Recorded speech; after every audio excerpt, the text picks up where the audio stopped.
Okay, welcome. Today we are going to be talking about the top 10 best classic rock albums of all time and doing our best to come to some type of consensus over what those 10 albums would be. We are going to start with an existing list from the website, the Top Tens. They have their own generated list of the top 10 classic rock albums of all time, and that's what we're going to start with. Just to say our purpose here isn't to criticize the top tens for not putting together a good list. These kind of things are subjective, and we're our fullest respect for anybody getting their opinions out there. We just have our own that we want to contribute to the conversation, and that's what we're gonna do here today. So, guys, we're going to be talking about the top 10 classic rock albums of all time. Well, and for the benefit of listeners, perhaps we should lay those out right now, and I'll just read them off real quickly. Number one is Pink Floyd's "Dark Side of the Moon." Number two is Led Zeppelin 4. Number three is the Beatles, Sgt. Pepper's Lonely Hearts Club Band. Number four, AC/DC, Back in Black. Number five, The Wall by Pink Floyd. Number six, A Night at the Opera by Queen. Seven, Who's Next? The Who. Number eight, Moving Pictures, Rush. Nine is Black Sabbath, Paranoid. And number 10 is Led Zeppelin 2. And regarding what constitutes classic rock, I generally think of classic rock as coming from the mid 60s through the early 80s. And it's not just that any music that came out during that time period that could fall under the rock umbrella, it necessarily constitutes classic rock. I think classic rock has a number of different qualities to it.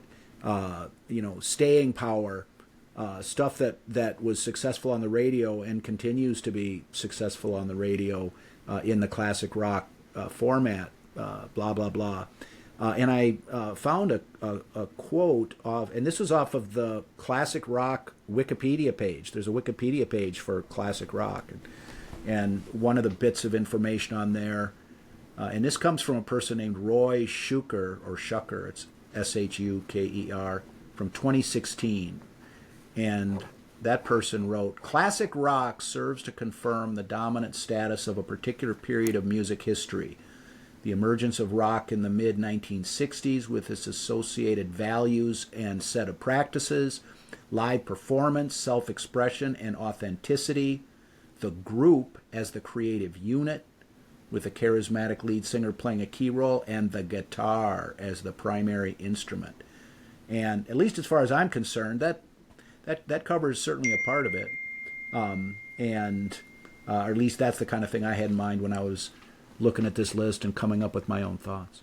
Yeah, I see, although there's a lot of rock music that extends beyond that period, there was something that happened to music when MTV came on the scene in the very early 80s, but it really was, getting traction in, you get to end 82, 83, where it was really popular, people watching MTV and what music videos did for music when that became an element of what it was. And there was clearly artists that never survived that transition from, they were kicking out good music and pumping things along, and their popularity just seemed to wane on the arrival of MTV. So I agree that early 80s, let's say 82, really kind of the end of the classic rock era, and you get too much earlier than 1965, and the music that you're listening to, I just classify more as 50s music. I don't know what else to classify it. It's still got some guitar and that type of thing. There's just a different feel to it, and to your point, kind of a different attitude to the music than what we see in the classic rock period. I kind of agree with that. I mean, basically, yeah, I'd say 65 to about 81 sounds about right. I'm trying to think what the last great classic rock album would be, but Yeah, that's an interesting conversation for another day. What was the last big classic rock album? Because there just was a change of music that occurred that occurred in the '80s, or at least the type that people were listening to on a regular basis. Now, so that's we've defined classic rock. Just as you were going through the albums there, Mike. I mean, is what actually is the name of Led Zeppelin 4? It depends on who you ask. Um, uh, it's either referred to as Led Zeppelin 4. Some people refer to it as the Runes album. The runes being the four symbols that are on the inside sleeve, one each representing one of the individual band members. Um, uh, it, I think that Led Zeppelin 4 is the predominant label that is placed on that album.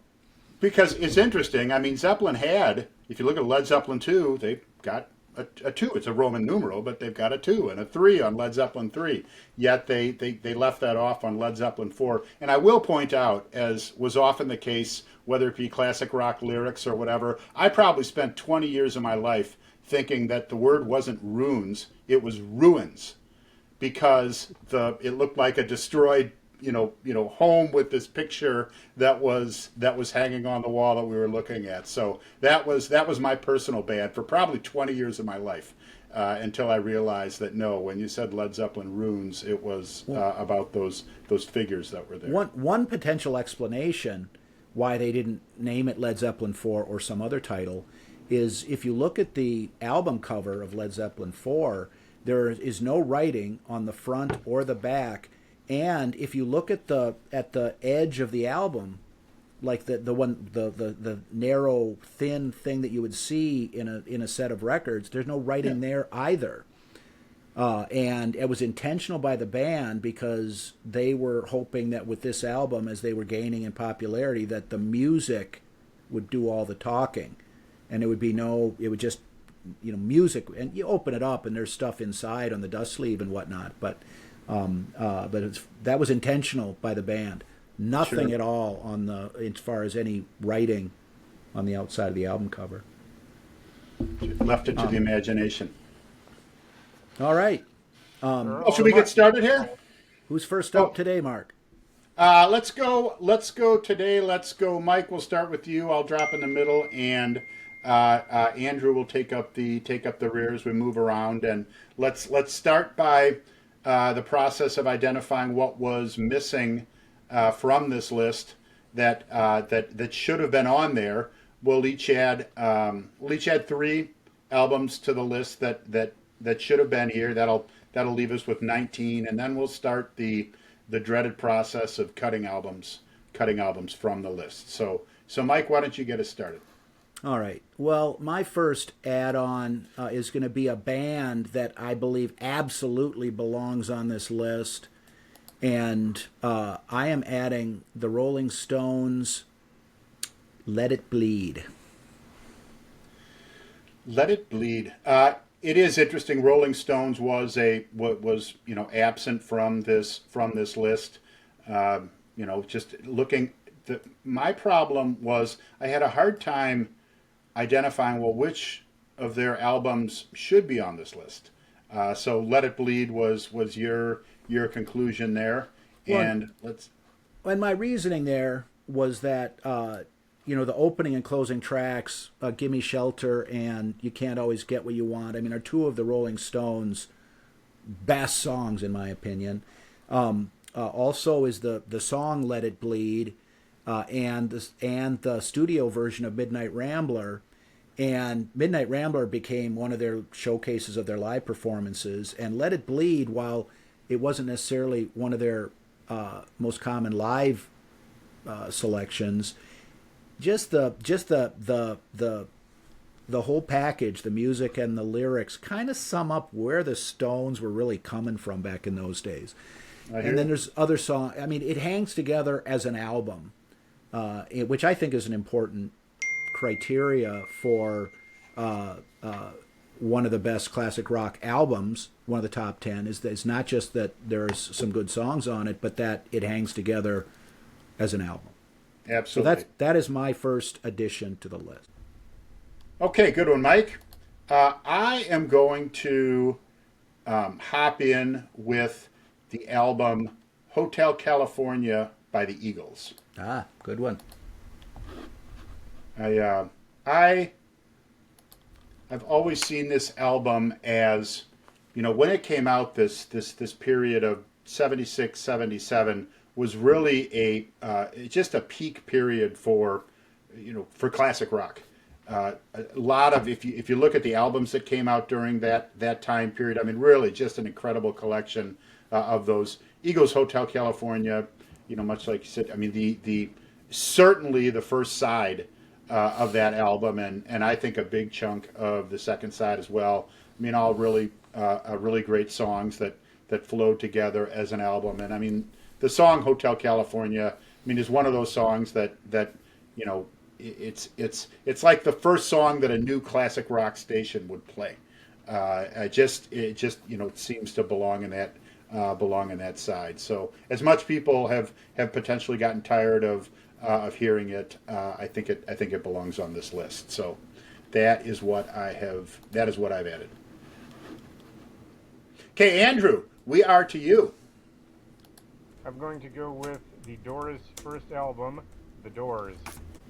I'm going to say it belongs on the list because, first of all, the place it takes in rock and roll history, and the fact that at that point in time, especially in America, particularly in America, rock and roll was kind of the spirit of the generation, and the Doors jumped out there with an album that picked up on the mentality of the anti-Vietnam involvement crowd and the let's experiment with hallucinogenic drugs crowd.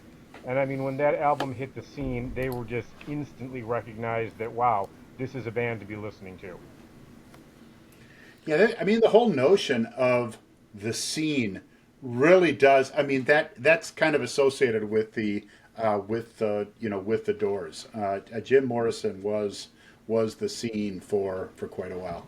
So That, good ad. that's a worthy addition. I mean, and that's one that holds together as an album. I mean, the stuff that's the best known, Break On Through and Light My Fire, the end. Even though the end doesn't necessarily get played on the radio as often as others, but a lot of the other material is really quite good. In the context of the Doors, and so I think it's a good addition. Okay, so Andrew has added the Doors. Mike, you are next. My next addition is going to be the Jimi Hendrix Experience. Are You Experienced? That was on my list as well. Yeah, mine too.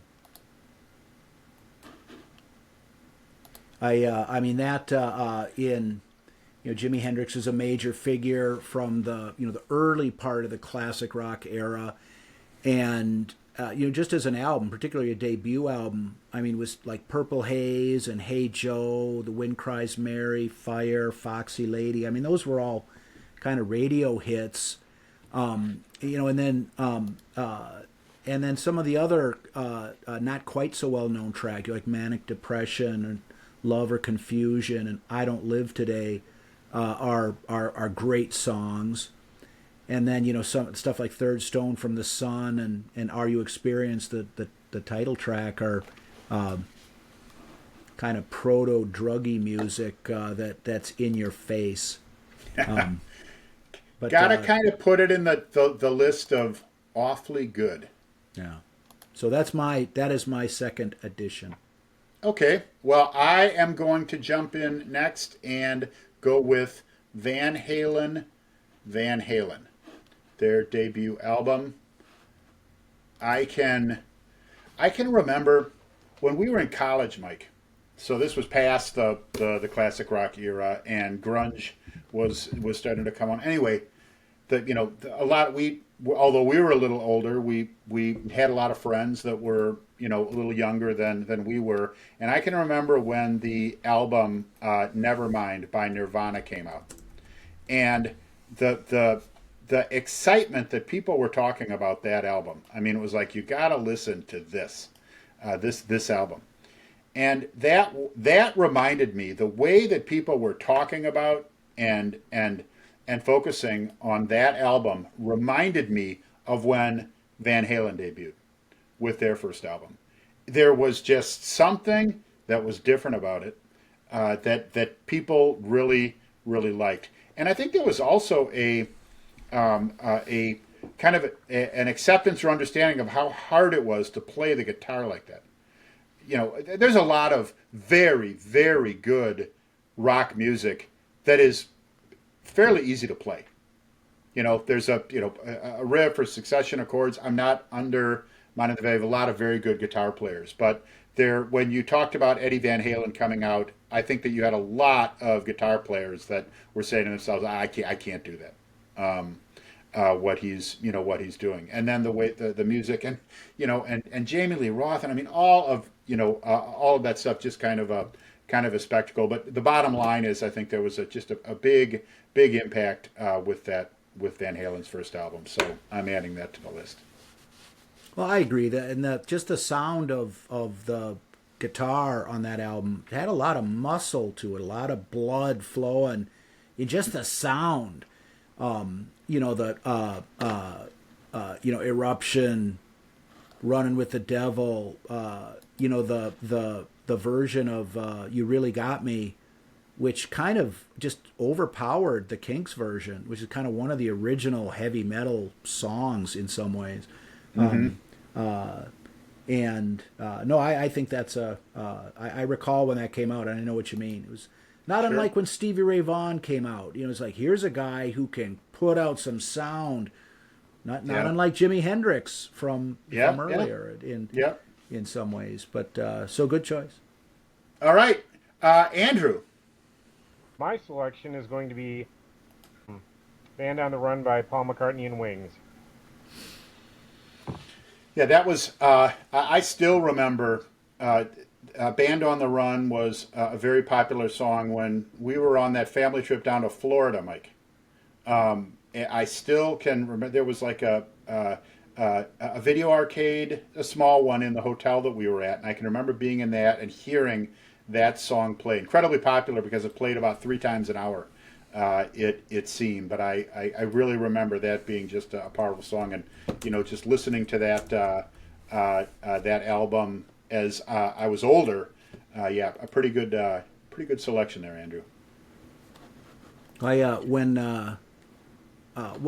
The first James Bond movie I ever saw was Live and Let Die, and that was performed by Paul McCartney, and around that same time, and there's a bunch of good songs on that album, so good one. Yeah.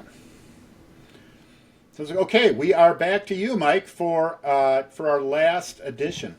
All right. Well, for my third and final edition, I have selected Night Moves from Bob Seger and the Silver Bullet Band. Kind of came out in the mid to late 70s, and bunch of good songs on there. And Bob Seger had been an established act, at least regionally or to some extent. I'd never heard of him before Night Moves, but it kind of opened up to a live album that he'd put out earlier than that had some great material, and Ramblin' Gamblin' Man and stuff like that. But I think that was the high point of his recorded output when that came out. Big hit, and a bunch of songs on the at least 4 different songs on the album that were regularly played on the radio. Rock and Roll Never Forgets and Fire Down Below, Main Street, title song. Mm-hmm. So that's I think it is worthy of this list. Ain't it funny how the night moves just don't seem to have as much to lose. Really kind of summed up a lot of stuff that was going on. Really good music. Bob Seger is. We were talking earlier about bands that did not survive the transition to MTV. and it's not like he wasn't popular up into the early '80s. He was continuing to put out material, and he just kind of went away when MTV came out. Might be he wasn't overly good to look at, but it's hard to stay there. Who's to say what would have happened to Stevie Ray Vaughan if he hadn't left us in that helicopter crash? I don't know if he'd have been very good on MTV either. Great guitar player, kind of not a very attractive man though, in the big scheme of things. But yeah, good addition there.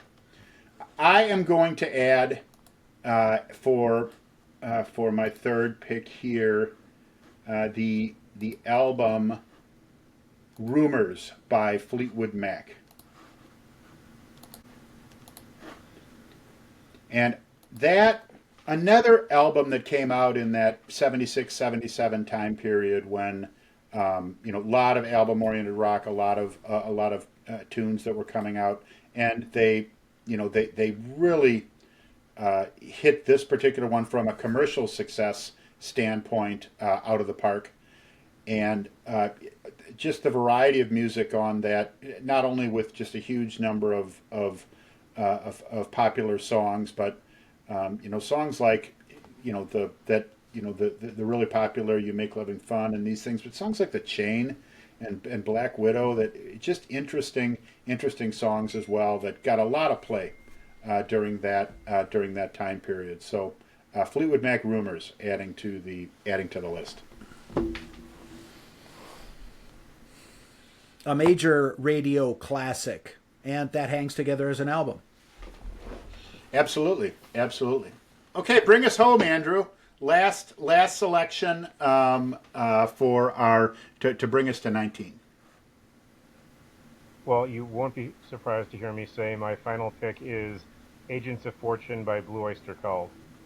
Little Blue Oyster Cult. Yeah, that's a great album, especially the first side. I certainly got that a lot of play, and hopefully not too many teens committed suicide to listening to "Don't Fear the Reaper." I listened to that album a lot, back in the day, and I never contemplated suicide as a result of, but I didn't necessarily have an intricate understanding of the narrative of Romeo and Juliet either. So, it wasn't until later when I had to read it for college that I, understood the "we can be like they are." Yeah, I think that. But it rocked out. It is kind of interesting. I mean, there was a lot of music, and I paid attention to the lyrics. I mean, the albums used to come with the lyrics. We'd read the lyrics, and get an understanding of what. But I didn't think about it that much. Wasn't looking at that as something that I should be following what any band happened to come out with. So, but I can certainly understand why some critics would look at that as a song that was advocating for some teen suicide. Setting that aside, great song and a very good album and selection as well, Andrew.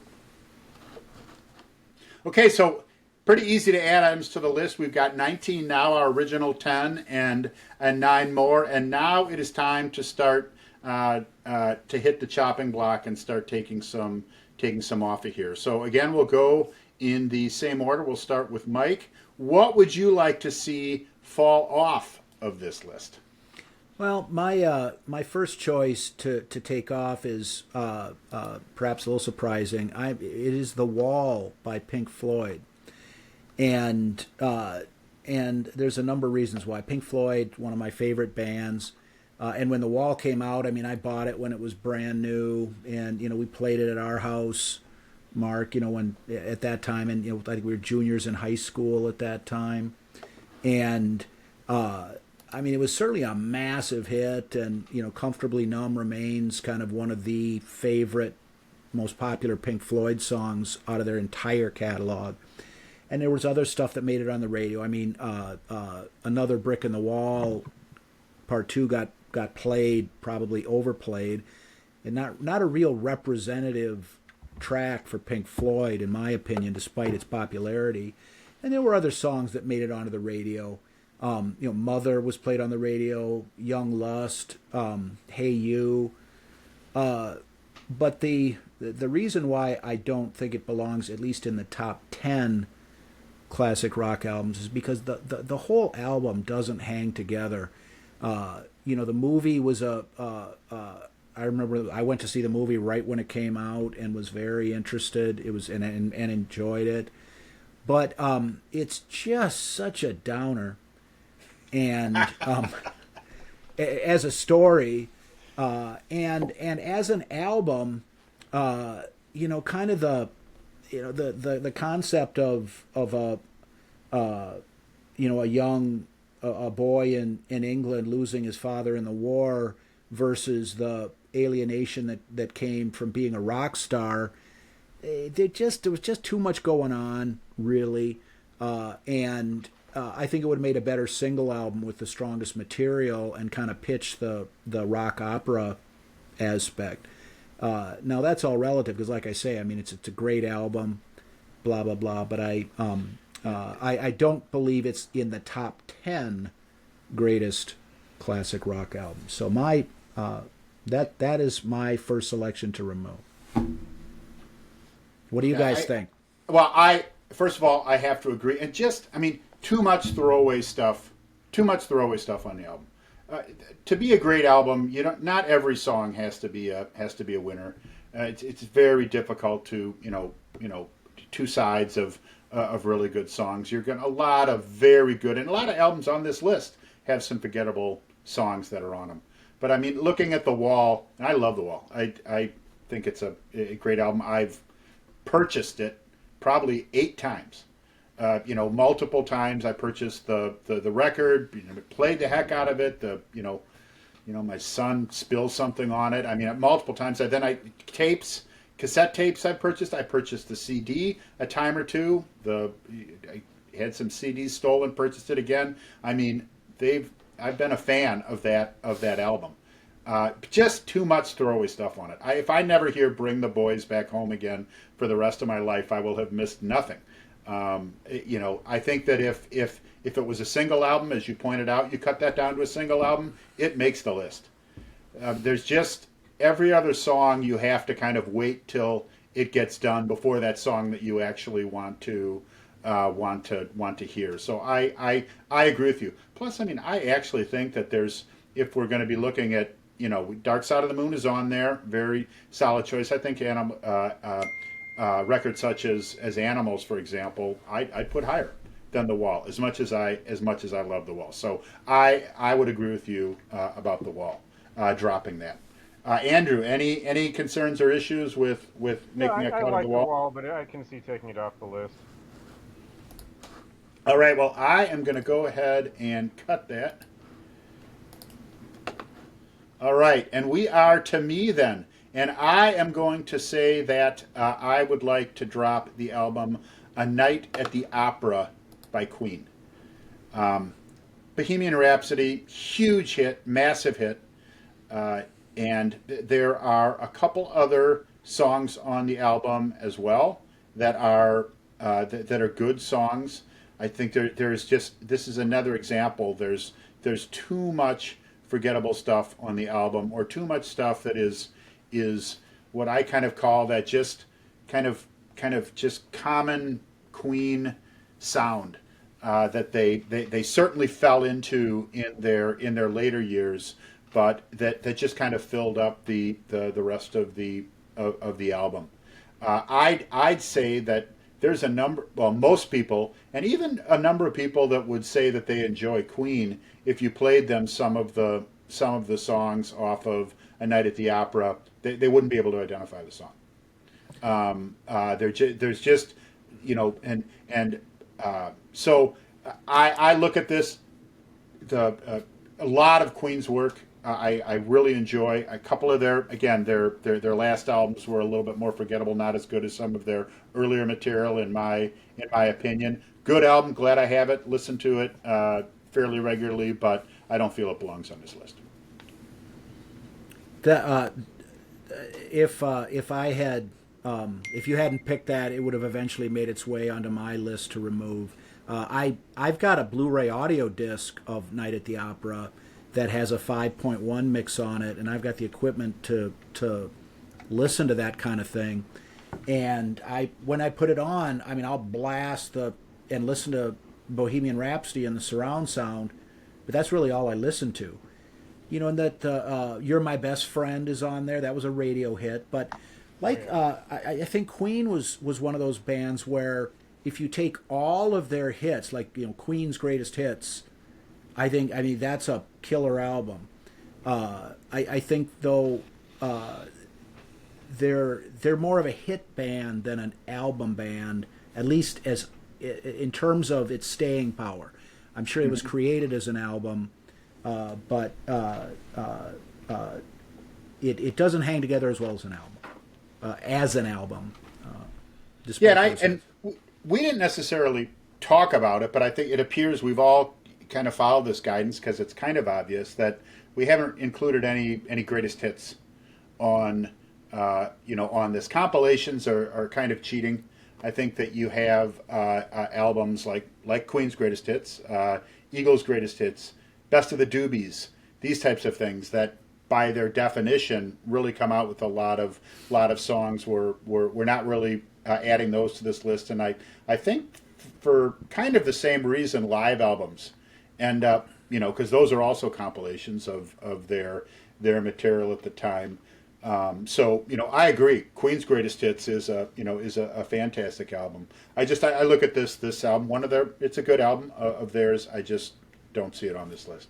Andrew, any problems with dropping the Queen album? No, I'm not going to defend that. Sounds good. So let's pull that one off. Night at the Opera by Queen is now gone. And Andrew, we are to you. Okay, I'm going to go ahead and say this one. Led Zeppelin 2.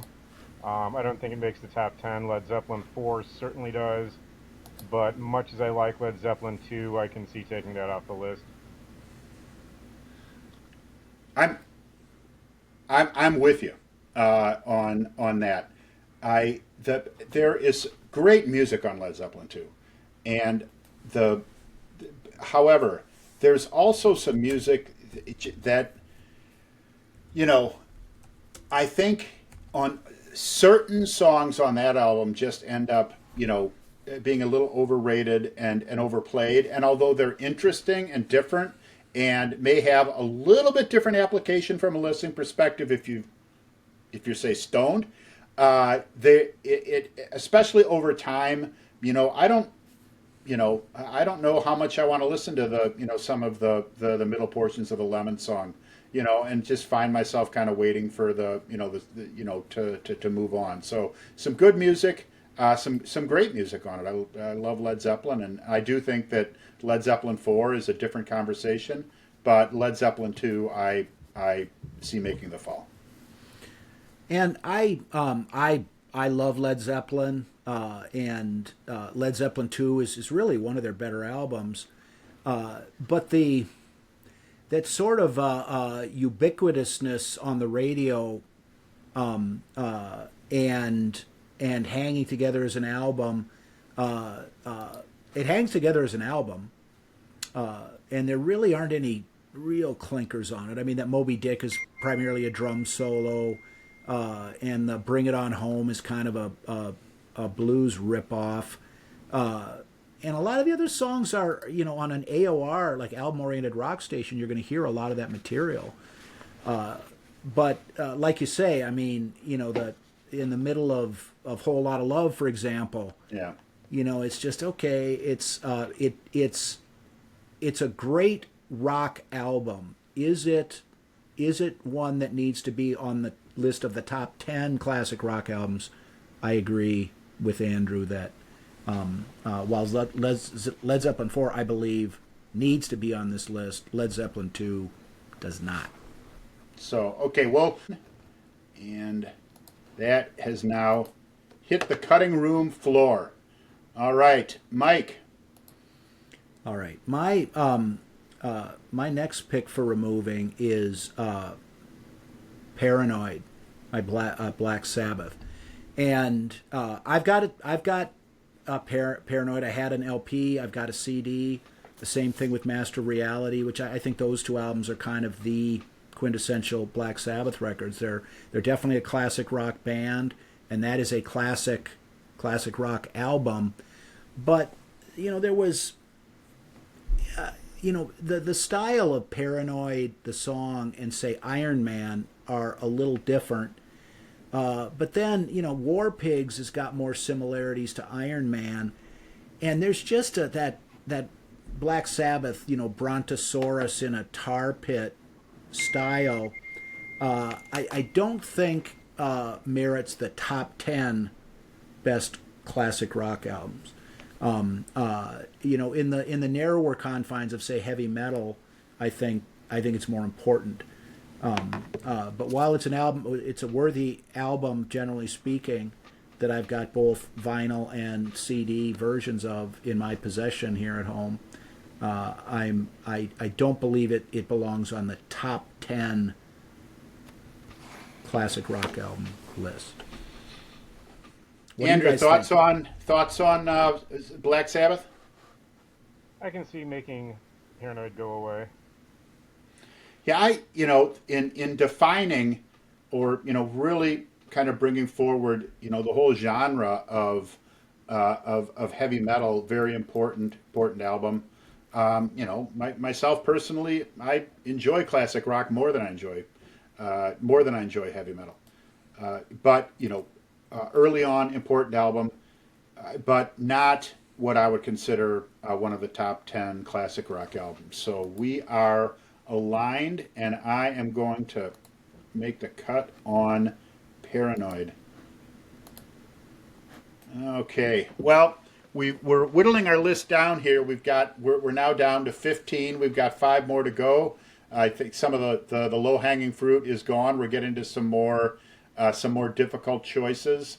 But I am going to say that I would like to remove Moving Pictures by Rush. I think I'm a huge Rush fan. I enjoy this is probably my favorite Rush album. Although Permanent Waves, 2112, number of the albums I enjoy, and a number of the songs on Moving Pictures are some of my favorite songs. In fact, not even even some of the what might be considered the deeper cuts of this album. I mean, Witch Hunt is just one of my favorite Rush songs.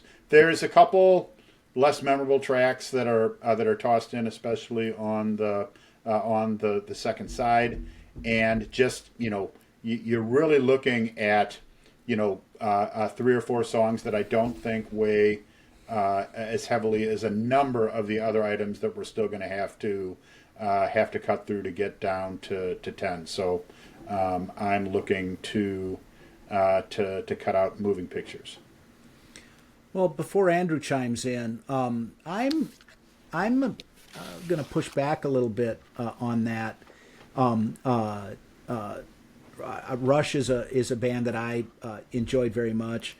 Mark and I went to see Rush together back in high school, about 1980, on the Permanent Waves tour, and I'm very familiar with 2112 through Moving Pictures, and I think that Moving Pictures is probably the strongest of all of those albums. Farewell to Kings, Hemispheres, Permanent Waves, then Moving Pictures. Permanent Waves is a great album, I think, and but the reason why I'm thinking that this really may be a worthy top 10 pick is it was a band that was popular to some extent going back to before 2112, and on the arena rock circuit, you might say. But with Permanent Waves, they started to get more mainstream FM radio play with Spirit of Radio and Free Will, and come Moving Pictures. I mean, Tom Sawyer was a big hit. Yeah. Limelight was a big hit. Red Barchetta got some FM airplay, and that's sort of the kind of the Neil Peart sort of future dystopia type stuff. It was a song that you could listen to and kind of picture yourself sitting with your uncle by the fire, dreaming about terrassing around in the car the next day. Yeah. YYZ, I think, won a Grammy for Best Rock Instrumental. And then on side two, the Camera Eye is really kind of, it's another deep cut like Witch Hunt, and Vital Signs is probably the most forgettable song on the album, but it's not a weak, it's not a throwaway track or anything, and I think that the popularity and just the general recognition going all the way up to the Grammys of that music really, I think it puts it in the worthy of the top 10. I mean, and I'm not going to go down with the ship on this, but Andrew, what do you think? Well, I just looked it up, and it was in fact nominated for a Grammy. YYZ was. It lost to "Behind My Camel" by The Police. Wow, if that isn't robbery. But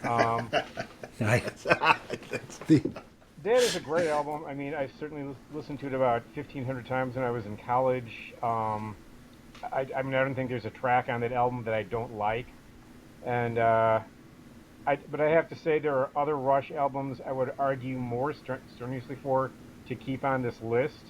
So, I mean, if this list went up to 11, then I'd say, okay, let's keep it on there.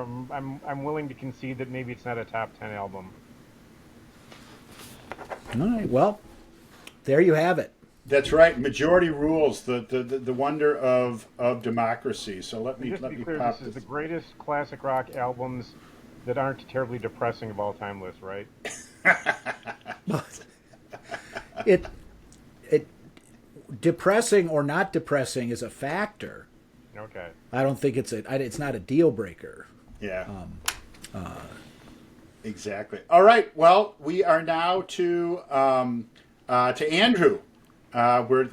These are starting to get tough. Looking at what's left on this what's left on the All right, album. Here. All we might right, now this is not me being objective or subjective. This is absolutely personal. Back in Black by AC/DC. I'm sorry. I hate AC/DC. I don't think they've got a song. I don't think they've got a single song that I have to hear again before I die.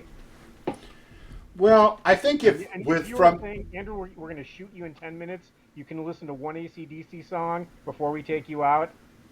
Nothing. I'm good. I'll just sit here and hum to myself. Mark, what do you think well, about? I'm first of all, I was very close to submitting "Highway to Hell" as an album that would have to be on here. I do think that, and your thoughts about AC are noted, Andrew. They are now noted for the record, and will be public as far as that. I think though that AC/DC is a classic rock band. They're a great classic rock band, an entertaining classic rock band that is a part of classic rock history. And I think that that Highway to Hell, and then the transition with the loss of their lead singer, and then the replacement, and then coming back with Back in Black, was when they, both those two sides of the same coin were really when they were at their best. So I'm gonna push to keep that one on the list. I don't.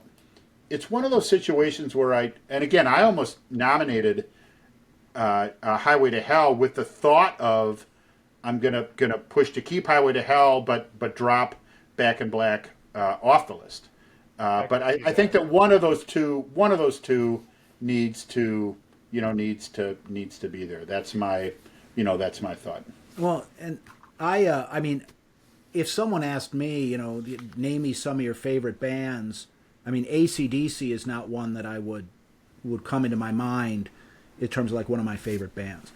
Um, I've got I've got both vinyl and CD versions of Highway to Hell and Back in Black.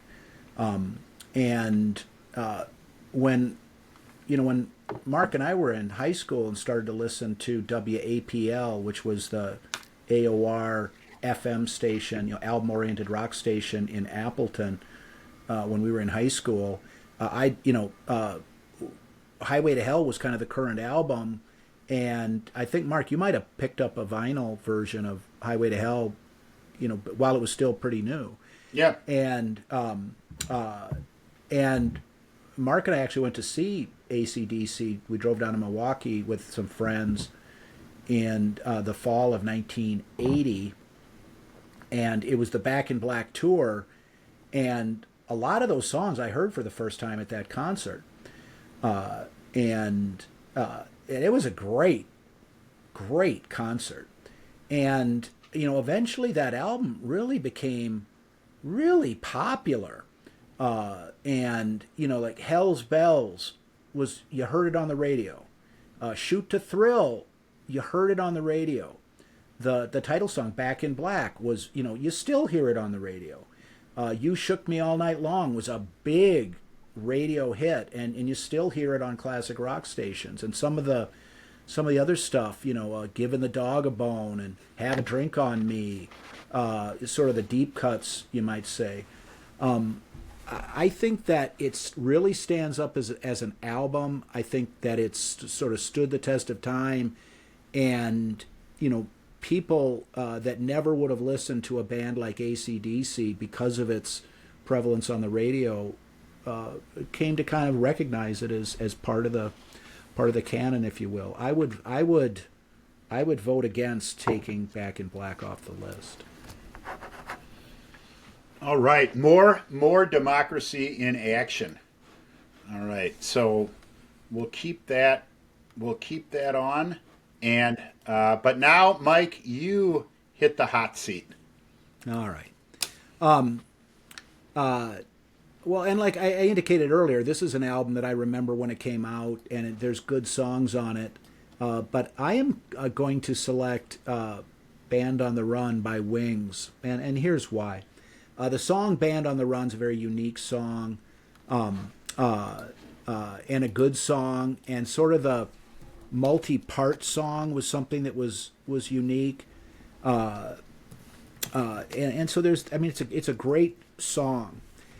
And then also on that album were the songs Jet, which was, you heard a lot on the radio. And then the song, you didn't hear it as much on the radio, but it was a good one, the song Bluebird. Yep.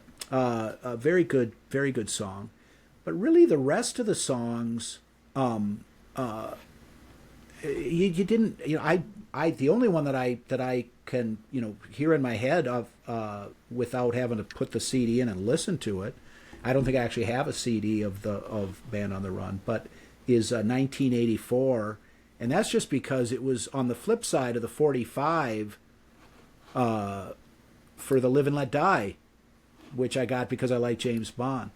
So it's not the quality of those songs or the album in general, but it didn't have that that immersive, like stuff like Rough Moving Pictures and Back in Black. They were big, and you heard multiple songs from each of those albums on the radio at the time, and you still do on classic rock stations. And not that is the only criteria, but I don't think that Band on the Run is quite up to that. It doesn't belong in the top 10 from the classic rock era, in my opinion. All right, any defense, Andrew? I argue against that. Yeah, 'cause first of all, unlike your response around AC/DC, I really like Paul McCartney. I like huge Beatles fan, but I also really like Paul McCartney in his career. And Band on the Run was one of the best, one of his best albums as a solo artist, and the songs "Band on the Run" and then the other you know the front and then the end song 1985 were very good songs that I liked. I would agree that there's some stuff in the middle, and although I enjoy it and like it and can hear songs like Hell on Wheels and these and like it, I can understand how someone that isn't really tuned in to Paul McCartney and the things he's doing, which is a lot of people that are out there listening to music may feel that. So I'm going to have to agree to put that one on the cutting room floor. But now I have to come up with another one, and I am going to say that I feel that, and we talked a little bit about this during the ads. I feel that the "Let It Bleed" by the Rolling Stones should come off the list, and here's why. We talked, like when we were adding this album, about when I was getting ready for this. I'm like, yeah, there really should be a Rolling Stones album that is on here, and I struggled to pick which of those albums that it should be. Rolling Stones have a lot of material, a lot of albums. They were putting out a lot of music, especially during this time period, including some double albums, along the way. That were just a lot of music, putting a lot of music out there, and it kind of became hard to find. Although, again, you come out with a lot of music, it was hard to really identify one that was packed with a lot of meat. From my perspective, I like the Rolling Stones, but I'm not a huge Rolling Stones fan. But there's a lot of bands that I would listen to first, and so it was hard for me to identify one that I wanted to have on this list. Now I started looking at like other conversations, like of Stones fans. What do they feel would be the album on there? And I actually saw a lot of feedback for "Exile on Main Street" as being what they felt was the best Rolling Stones album. And that was an album that really didn't have any huge hits, but Rolling Stones fans felt that it was like when they were cooking, that was a good example of a lot of material that that kind of met that need. And just the notion of I just started to feel like we're struggling to put a Rolling Stones album on this list. And which one should it? In fact, I put "Exile on Main Street" on my list of potential ads, for that reason. But now, as we start to get into the nitty gritty of what's on here, and I'm looking to say, would I rather have this album stuck on a deserted island compared to some of these other albums? I am saying that "Let It Bleed" is not one of the 10 that I would have. So I would look to cut that. Now, Mike, you added it. So, Andrew, what are your thoughts on that? My suggestion for the Rolling Stones was going to be "Beggar's Banquet," so I'm going to say Another example. I mean, it's like there's clearly a lot of good Rolling Stones albums. I mean, and Rolling yes. Stones is a good band. I mean, that's not the argument here. I mean, even the notion of picking these again, that signifies the differentiation to me that we don't really have a top 10 great one that is here. We have some good and very good and even great albums, but the fact that we don't have a standout like this that clearly stands out is again kind of what I look at there. So my thoughts. Well, and I think the sort of the golden age of the Rolling Stones, in my opinion, was "Beggar's Banquet," "Let It Bleed," "Sticky Fingers," "Exile on Main Street." Mm-hmm. And I mean that was in the high point of the Rolling Stones. And I mean 4 albums in a row it's a pretty good run. Yeah. I tend to think that "Beggar's Banquet" is a better album, a better musical artistic creation than "Let It Bleed." to what Andrew's point, and Exile on Main Street for just in a historical context is often cited as the Stones' best album. And there were, the Tumbling Dice comes from that album, which was a relatively well-known track. But it's that you don't have the same song recognition and just sort of the non-hits from all these albums that we're mentioning didn't really permeate the public consciousness in the same way that some of these other albums had. And I can't really disagree with Mark's characterization that, geez, we're trying to get a Rolling Stones album on this list. It kind of rings true. And I mean, I think that, and I continue to believe what I said when I threw out Let It Bleed as an addition to the list, that, the Stones need to be on here. But the way that we've been discussing classic rock and what is it and what's the difference between the best classic rock album and the best albums in terms of musical quality that came out during the classic rock era, those are two different things. Really. And so while it on the one hand offends my sensibilities to not have the Stones on there,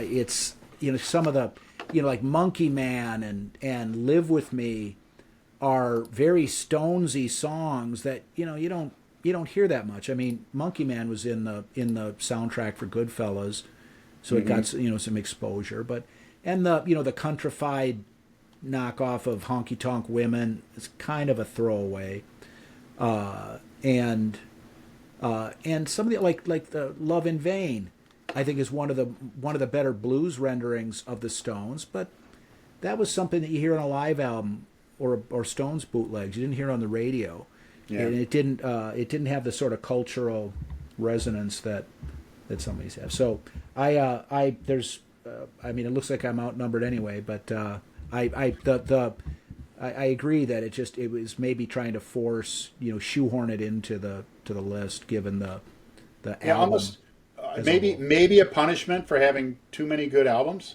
But I mean, just the conversation that we had between the three of us here identifies that there wasn't a standout in there, and so we'll have to solve in a different way for the Rolling Stones. So I'm going to remove that one, and Andrew, we are to you. And what do we have left? We got 1, 2, 3, 4, 5, 6, 7, 8, 9, 10, 11, 12. We got to cut 2 more, Andrew. Well, I'd love to put Back in Black on the chopping block again, but it'd probably be outvoted again. You can keep trying, Andrew. He's just going to burn his turn. He's going to go with Back in Black again. I can see it. I'd love to. I guess I'm going to have to throw myself on the grenade here. Looking at what we've got left, I would say Agents of Fortune is probably can come off. Not as much as Black in Black could, but we can move that one. I had a LP of Agents of Fortune back in the day, which I still have. I've got a CD of that. Side 1 of Agents of Fortune is just a fantastic side of music. And the Don't Fear the Reaper and ETI were sort of the bigger hits, but there isn't a bad song on that side, and I never listened to side 2. I mean, when I play the CD, after the Revenge of Vera Gemini, I usually play something else. And so it's a great side of music, and they're a very interesting band. I actually saw them live in the summer of 1981 out in Seattle. I helped my aunt and uncle move out from the Midwest to Seattle, and they were performing, and they, as in part for my help, they bought me a ticket, and and I took my two young nephews to the rock concert, and it was great. But I don't think it quite rises up to the one of the top 10 best of the classic rock era. All right, let us. I agree primarily with from what Mike was saying. I mean, side one, that's a little cross promotion here. I mean, side one of that album is something for the sideshow to address. It's a great music that just a great listen. Now, I the same thing with me. I if I'm listening to the CD or if I've got it on Spotify or something like that, I bow out after the songs that were on the first side. I'm just not listening to to anything from the second side. But a great, really great side, and just that was some good music for a party back in the day. So a good album, but we will drop it from the list, and we are left with one to drop. And I am actually going to, it's not my turn, but I'm going to propose something here in the spirit of, because I took to heart what Mike was talking about when we're really, one of the things about coming up with these albums is to try to capture, the real spirit and the sound of classic rock. And, based on that, I would propose that we drop my input, which is Fleetwood Mac Rumors. Although I think that song from start to finish is great songs, huge amount of hits and that type of thing. You're really seeing, where we were starting to move more into. I don't feel that was a pop album. I feel it was a classic rock album, but there was a pop feel to it, and the way that a number of the songs came together. It doesn't, although I feel it was a great album, and just looking through our conversation here, the notion of part of the top 10 classic rock albums should be really looking at the idea of classic rock, and a lot of guitar, a lot of kind of driving towards a certain type of message. That now that we've had these conversations, I would propose, and throwing myself under the sword here, that we pull Rumors off the list. Thoughts? I'm not going to support that. I Okay. So. Well, and I think that was one of those massive hits that permeated the popular mind in a way, and it is. Lindsey Buckingham could actually produce, despite it wasn't a guitar band in the conventional sense, but he could play some good guitar, and it was something that it was. I've used the word earlier, ubiquitous on the radio, and kind of still is. There was a staying power to that, and it was a relatively brief heyday for the eponymous Fleetwood Mac album that preceded it, and then Rumors, and they had material after that, but they never quite lived up to that. But that was just such a massive success, and it's quality stuff. And Fleetwood Mac is not. I mean, someone says, "Oh, name me some of your favorite bands." I mean, Fleetwood Mac would not come into my mind. Yeah.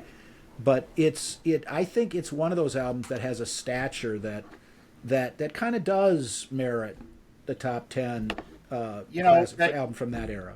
That's I don't know. That is true. I was looking at I was hearing what you were talking about the Rolling Stones, and that just, but replaying it. Maybe I'm being indecisive here on the last one, and I just you brought up something that about following up a big album or a good a really good album with another good album, which Fleetwood Mac really didn't do. This was a great album, and it is interesting. You talked about those 4 consecutive albums from the Rolling Stones that were just, man, those are good albums. Just that pressure to follow up with more good material, and they did. Rush, they had a lot of good material before, Permanent Waves, which was a huge huge album, and then they followed it up with Moving Pictures, right? Just great, under a lot of pressure, following up with good material. So that's a little bit of a side conversation there, but okay. So I thought I'd propose that. We're back to you, Mike, for we've got one more to cut. All right, and this is a hard selection for me to articulate, but I'm going to give it a shot anyway. The my selection is going to be Sergeant Pepper, and that's generally regarded as one of the great rock albums ever, and it's worthy of that discussion. But it, I think that Revolver was a better album in some ways than Sergeant Pepper, despite the kind of groundbreaking, just the way it was packaged, the way the songs were structured. It had this motif of this Sergeant Pepper's band at the beginning and the end, and definitely some good songs. But it in my mind, it doesn't strike the classic rock chord. Albums like Abbey Road or the White Album, I would think of as a more in the pantheon of classic rock than Sergeant Pepper. So it's and maybe it's just because it occupies its own space that's unique and doesn't neatly fit into the classic rock, at least in terms of the individual songs, listening to them. And so it was had conflicted feelings, but that's what I'm throwing out there. I think that some of the other albums on the list that are still on the list that are not necessarily as significant an artistic achievement as Sgt. Pepper actually are more fit more neatly into the top 10 classic rock albums than Sgt. Pepper does. So that's I throw that out there. I would say that the award for the largest set of balls, right, on this particular episode, would have to go to Mike for suggesting that Sgt. Pepper's Lonely Hearts Club Band shouldn't be on the list. I do hear your argument, because there is something that's very different about this album than when you start to look at a lot of rock albums, a lot of music albums. This was very different. I actually believe that that's one of the things that makes it an important album. And although it doesn't directly fall into the type of sound, especially with a lot of the songs on the album, the Beatles demonstrated that you don't have to follow a formula with this album. You don't have to follow a specific formula on an album and to be popular, where you've got a bunch of songs that are equal length, that I mean, we take this for granted now, but it wasn't so granted. It took a band as big as the Beatles to be able to do it with Sgt. Pepper, that kind of freed up future artists to be whether it be themselves with future albums or other artists, longer songs, tracks that took entire sides, these types of things, not following a particular type of different genres almost on the same album. So I really feel that this belongs on the on the list. I like your notion of let's buck the convention a little bit here, and here's why. And I mean, I understand the argument. I don't think it's enough to pull it from the list, however. So Andrew, what are your thoughts on Sgt. Pepper's Lonely Hearts Club Band? I would advocate keeping it on the list. I'm not going to say that that's my favorite Beatles album. I suppose you can even argue that's not their best album, which are obviously two completely different things. But yeah, I can't see pulling that one off the album. Yeah, I can live with that. I think it's it's interesting the story of, to your point about Revolver, which, I mean, Revolver when it Great came album. out was like tectonic things, especially even within other bands of the in the music industry. I remember the story of Brian Wilson from the Beach Boys wrote the songs for Pet Sounds in an effort to try and create a better album than Revolver. That was his purpose, right, in doing that. And it's like we're going to bleed everything that we have as a band into a single album to try to come up with an album that's better than Revolver. And they released Pet Sounds, which was a very good album, incredible songs that are still played to this day, and great album. And they were feeling kind of good about themselves that they might not have beaten Revolver, but that they'd come out with an album that, at least as far as the music listening public was concerned, was in the same league as Revolver. And it was right after they did that Sergeant Pepper came out. And listening, I heard on a Beatles documentary about one of the members of the band said they were just feeling so good about Pet Sounds, and someone brought in an advance copy of Sergeant Pepper's Lonely Hearts Club Band, and they played it, and they said it was the most depressing day of their life because Sergeant Pepper had completely blown away everything that that they thought. They said we can't compete with this, right?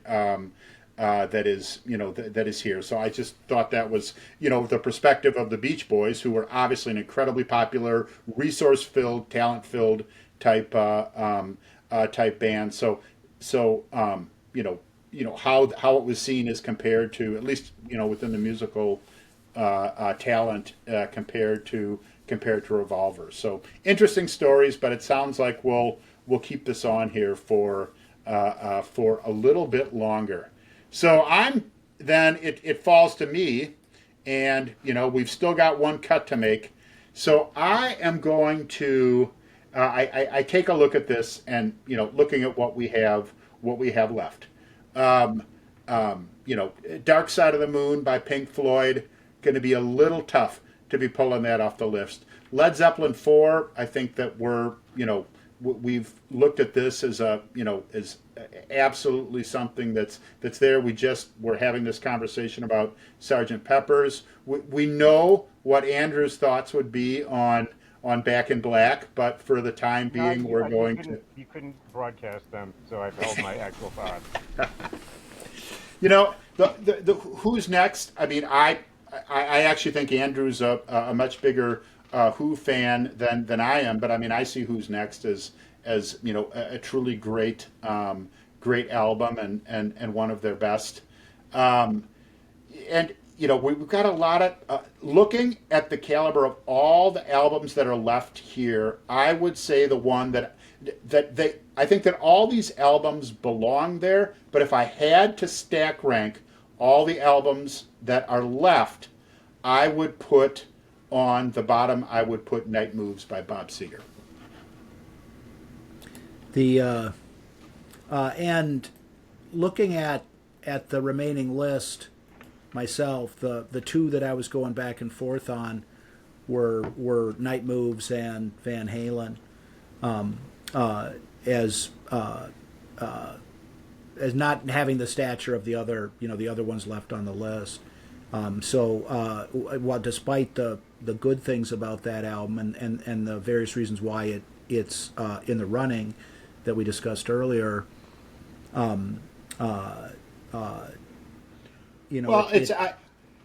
guess I would agree with you that Van Halen, again, I think all these albums could be said to belong on this list. The bottom two that I looked at was also Van Halen and Bob Seger. So why don't we can put Andrew, if you had to drop one of the Bob Seger Night Moves or Van Halen, we're going to put the pressure on you. Which of those would you cut? Back in Black. Thought I made that clear. You're putting it on me to choose between Night and Van Halen? Yes, I am. See, Wow. No this is what we're pressure. this is what we're this is what we're Oh, this is what we're left with, right? I mean, from a turn perspective, wow. we're looking at Bob Seger, but he does bring. I think that there's a certain amount of alignment that those two are, whether one's 10 and one's 11 or whatever. That's where we're at. So, seeing as one of them was submitted by Mike and one of them was submitted by me, we'll put it to a neutral body, and you can make the call, Andrew, for the last cut. Boy, I'm going to have to say ditch Van Halen then. I mean, not that I haven't listened to it 5,000 times, but I mean, I listened to Bob Seger a lot when I was in high school and college. So I mean, which is just purely me being subjective, but yeah, I'd rather see Night Moves on the list than Van Halen. Hey, that subjective is what we get to be here. So, all right, Uh, we have made the last cut, and we are down to 10. And to summarize our final list, we've got, and these are not necessarily in any particular order, but our list is Dark Side of the Moon, Led Zeppelin 4, Sergeant Pepper's Lonely Hearts Club Band, Back in Black, Who's Next, Night Moves, Are You Experienced, Hotel California, Fleetwood Mac, and The Doors debut. Not a bad list, guys. The 10 out and of 10. well, and there's that these exercises have merit, but we were talking about Bob Seger. That album is sometimes identified along with Born to Run by Bruce Springsteen and Damn the Torpedoes by Tom Petty. Like those Oh three yeah. albums were sort of like the kind of some of the best of mid '70s American rock that was out there.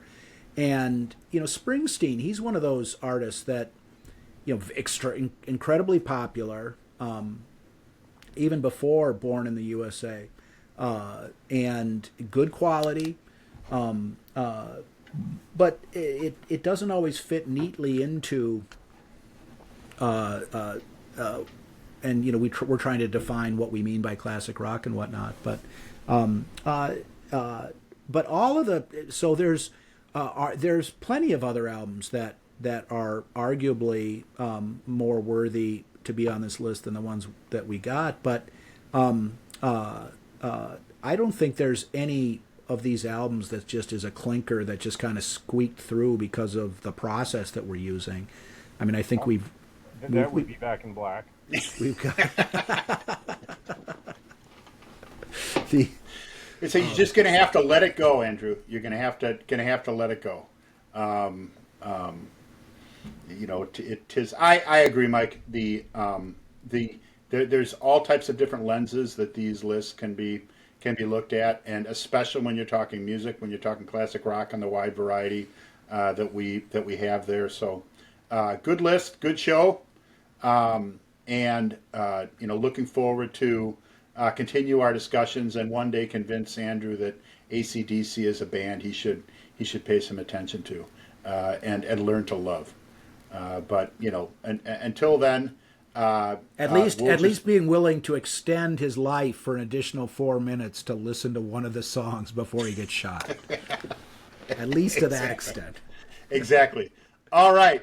Thanks, guys. Good show, and we will take it from there.